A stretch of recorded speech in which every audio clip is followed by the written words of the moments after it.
Doors on a Saturday, the 21st of April. I let my chickens out and I tell them, don't get on the porch, but they do. Oh my goodness, I got the door open. They'll walk in my house. I'll have to shut the door. For sure, the chickens would come in. I know they'd do it because they get on the porch when I tell them not to. We're making a path out of some rocks. And so we dug up so much grass that now we put it here to kind of work into the soil because this is a low area of the yard. We've got a lot of low spots. Our soil is kind of a black clay. And you can't just run across this grass and not expect that your foot's going to sink into a little sinkhole of a few inches enough to trip you.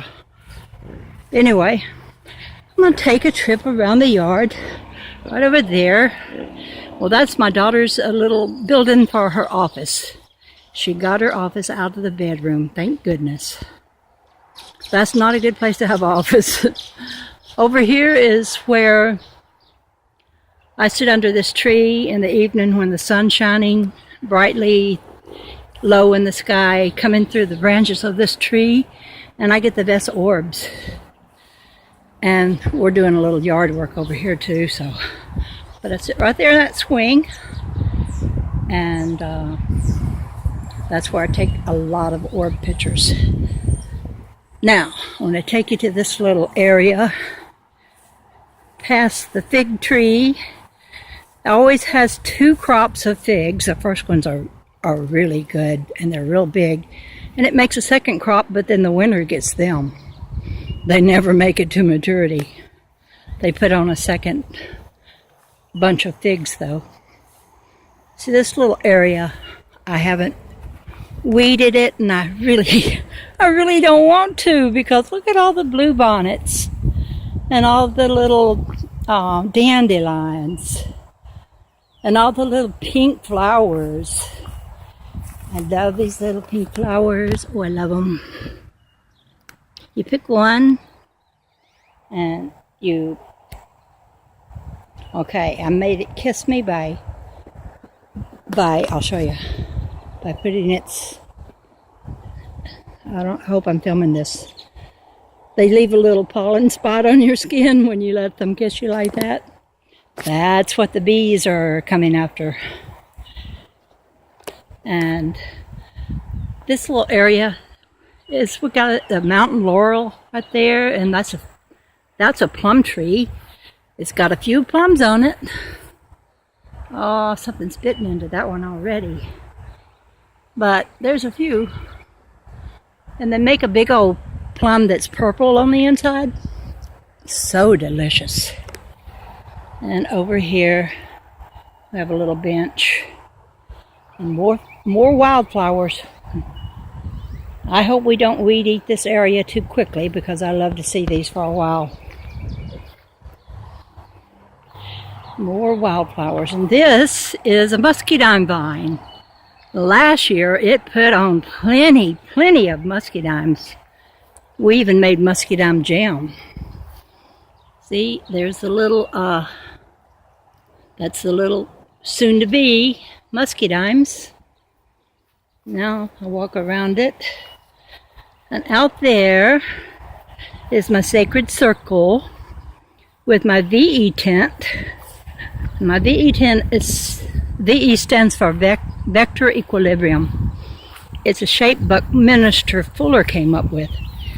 And it's like in the middle of it is a God spot. That's why I wanted to be inside it. To be inside the God spot.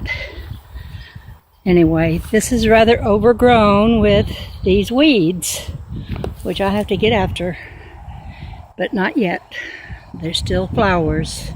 I'm going to let them live longer so I can enjoy them more. But around my VE tent, I did pull the weeds, and I pulled the weeds that were on the inside of it. And I'll take you for a little trip in here. I'm just going to poke my camera in. See, I have a little chair I sit in. I have a little Buddha over there. There's lots of sacred geometry hanging around different places.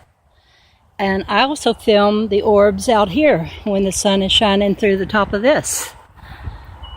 And this is where I have a mockingbird nest every year. I see some of the twigs left over from it last year. And I get to see baby mockingbirds. And right here is, I forget what that plant's called, but it smells so good. I got my hammock right here so I can lay here and just smell the flowers as their fragrance wafts across me. I tried to put a lot of trees around my little tent area because I thought, well, if the PVC pipe that it's made out of should just ever give way, maybe the trees will hold it up. So I've got all kinds of little trees around it. Strange little trees. Some of them, like that one, it's just a volunteer. It just grew on its own. And over here is, I showed you that the other day, those who watched my other video. This is my beginning of a pyramid, and I started with the top. And I'm going to make it real tall, but this is the top of it. You know, the flower of life can be printed right into the pyramid, because that's the shape of the flower of life. It fits right in with the lines of the pyramid that are the crisscross lines that you just naturally feel like they should go there. So I'm going to go on down with the lines. After that, I make the sides different. I'm going to put PVC pipe over this thing because wooden dowels just aren't going to work. For one thing, they would move all kinds of ways, so I had to brace them. And now that doesn't look too good. So I'm going to put long PVC pipes on each of these legs, and that'll lift it up so I can get under it. I like doing things like that. That's a fig tree I have over there. It makes little figs. And across the street, well, not the street, across the yard, a trucking outfit. But they're not too loud. It's not so bad. Trucks only come in now and then. Mostly it's pretty quiet over there. And I have a bottle tree over here. My ball bit the dust the other day. I sit on it and it just tumped me over on my back because I realized it wasn't holding any air at all. And I have a lime tree right there, but it never has put on any limes yet. We've had it several years there. Anyway, I'm just taking you on a tour of the yard. We had a big old bunch of stuff to burn, and now we've got it all burned. Except for our little scraggly bits that we've still got to rake together and burn still further. It was a big old pile. And look at all these precious little pink flowers. I don't even know what they're called, but they come up every year. And I just love them. Maybe it's some kind of a poppy. It reminds me of a poppy. And this tree is a silver leaf something other. See if the tag is still on there. I don't see it though now. Silverleaf maple, that's what it is. And over here is an oak that we planted. And beyond that is a cedar elm. I like that cedar elm.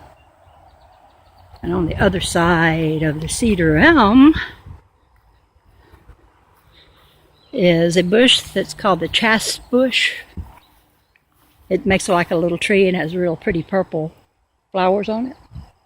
And this is the dog graveyard, all the dogs that we've had. And even a little, what do you call it, our friend who had a little, not hedgehog, it's got all the little prickly things on it. Well, anyway, she called him Sir Niffler Quinion Prick. I'm trying to think of the name of what that was. People have them for pets nowadays. That's a dog we had named Dixie. And that's my favorite dog that I brought with me from California. That's Jack. And there's our very favorite dog, Teebs. I haven't even put the years on it yet. I didn't print that yet. Anyway, the dog graveyard. So more of the grass that needs to be cut, but we don't want to cut because of the flowers. Chicken yard. I let my chickens out. They love roaming all over the place. Only problem is they get on the porch and mess. I hate that. And I can't seem to train them not to. There's my VE tent from this direction. And you can see I've got a lot of yard work to do with the flower beds around here. But this year my back was out of place. And it's still not quite right, but I'm working on exercise to improve that.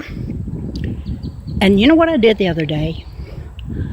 I went to one of those float tanks, a place where they let you float in this water that's got 1,000 pounds of Epsom salt dissolved into it.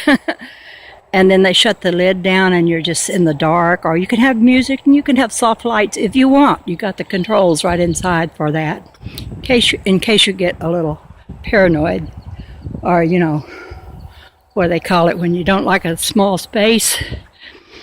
But I was perfectly comfortable in there. I loved it. I didn't have an out-of-body experience though, but I sure was quiet and contemplated, and I felt really good while I was in all that salty water. And was in there a whole hour. I could have gone another hour. It was so nice. It was fun to be in there too. The chickens have come out here to follow me. They follow me around the yard, hoping I'll throw them some bread. They love bread. Probably not good for them to have too much of it though. And some of the plants, I've decided to plant things that are big and not tiny little flowers so much because they're easier to take care of.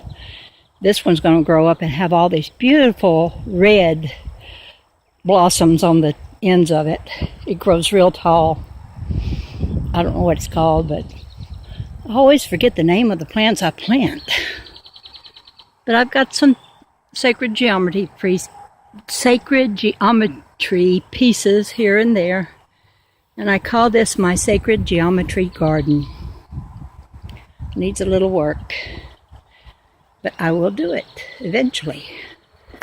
I got the weeds around my little meditation area pulled, even though I had to get down on my hands and knees. Well, not my knees. I sat down and scooted around on my butt, getting all those weeds. Ran into some fire ants, and I didn't have anything to get rid of them. And I said, you leave me alone and I'll leave you alone. And this is their house right here. If I disturbed that, they would all come running out and get on me as fast as they could to sting me.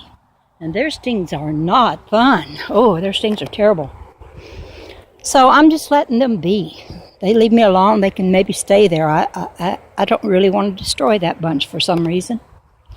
I'll let them be. Oh, I see a ladybug. There's a ladybug. See her? I love ladybugs.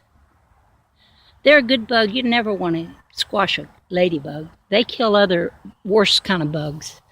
They're helpful little kind of bug to have around. But my VE tent is squashing in.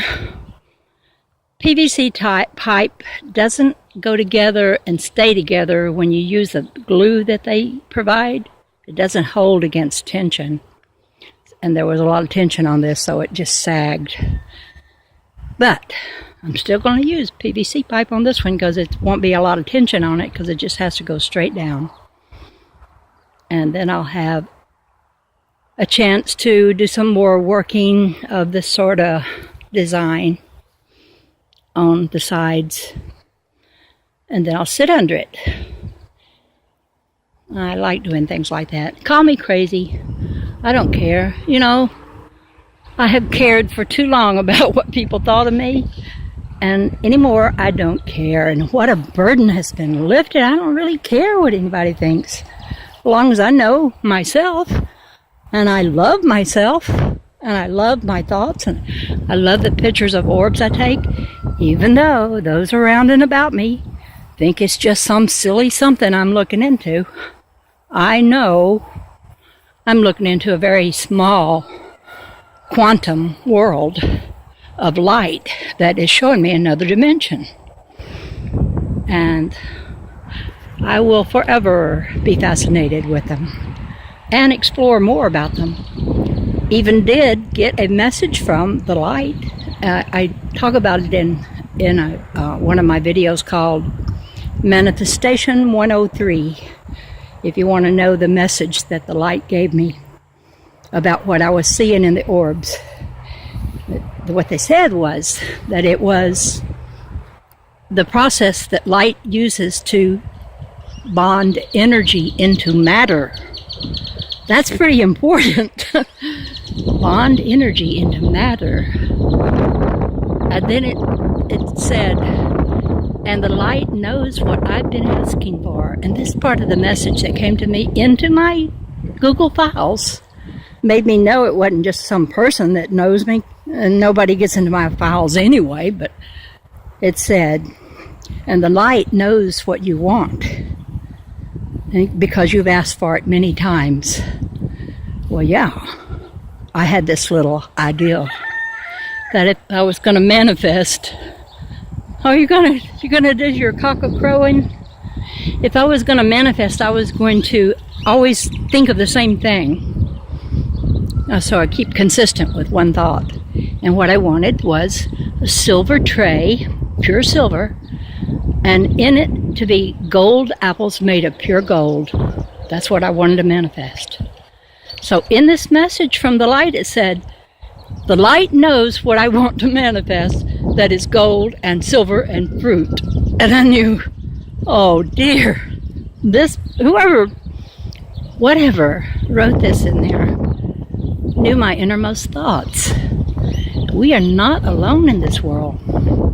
There are those that know our thoughts. And I think when we keep our thoughts high, we're more in contact with them. When we keep having uplifting good thoughts and kind of get away from TV and the drama about everything that's so bad or so wrong or so scary. You know, they entertain us that way. And, people enjoy that. I've enjoyed it in the past, but, anymore I think, I don't want that in my consciousness. I want only lovely things. I don't want to have fear introduced to me in the form of entertainment. So, I don't watch TV anymore. I use my computer to watch what I do watch of TV, because you can get a lot of programs from TV on your computer screen. And I enjoy meeting people that comment on my videos, and I comment on theirs, and I've been making good friends that way. I've found my tribe, and the people who believe like me are not necessarily my own family. I mean, when I got the Dove story through automatic writing, I told my sisters, and I gave them a copy of it. And what did they say to me? Well, the devil can appear as an angel of light, don't you know?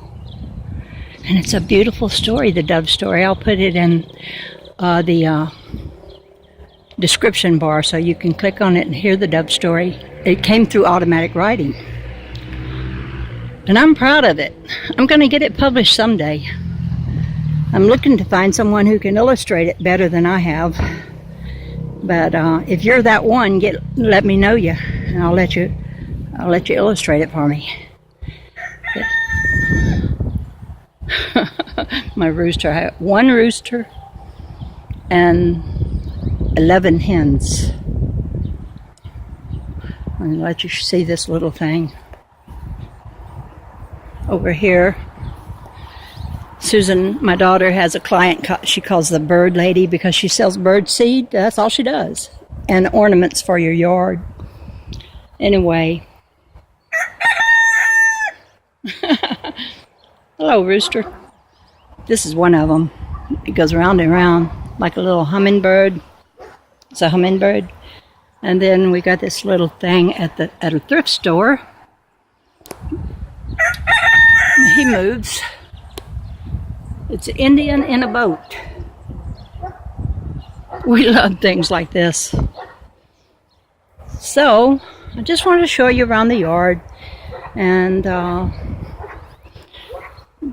share a few of my thoughts with you. And encourage everybody to live their dreams and not to be afraid to dream big and even bigger. I've been listening to a lot of really good tarot card readers, and it's like they're speaking right to me. And they're saying, quit procrastinating. Dream your dreams and live and believe in your dreams. And so I'm dreaming